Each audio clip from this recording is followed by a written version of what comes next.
Hamster Combat Deposit Tutorial. Sige mga lods, gawa natin ng video yan.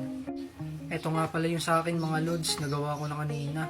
So, ituturo ko sa inyo kung saan makikita yung OKX UID, Hamster Deposit Address, tsaka yung comment o memo.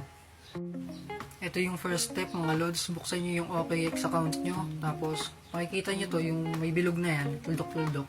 Click nyo lang yun mga lods. Tapos, ito yung lalabas mga lods. Click nyo lang yung profile nyo na yan. Tapos, ayan mga lods. Lalabas na yung UID. Ayan sa baba, UID. Sa akin, tinakpan ko lang.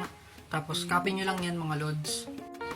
Pagka-copy nyo nung UID nyo mga lods, ito, balik kayo sa Hamster Combat. Tapos, i-paste nyo dito. OKX UID. Sa Hamster Deposit Address naman mga lods, dito sa baba ng OKX, may makikita kayo dyan, asset. Click nyo lang yung asset. Pagka-click nyo ng asset mga lods, may lalabas ito, deposit. Click nyo lang yan. Tapos sa baba, may lilitaw dyan, deposit, crypto. Click nyo lang din yun.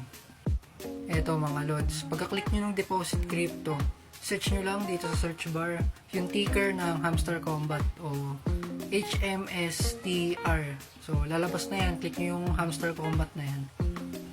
Tapos, eto mga lods, deposit address ng Hamster Combat, comment o memo. Yung comment or memo, iisa lang yun, huwag kayong malito.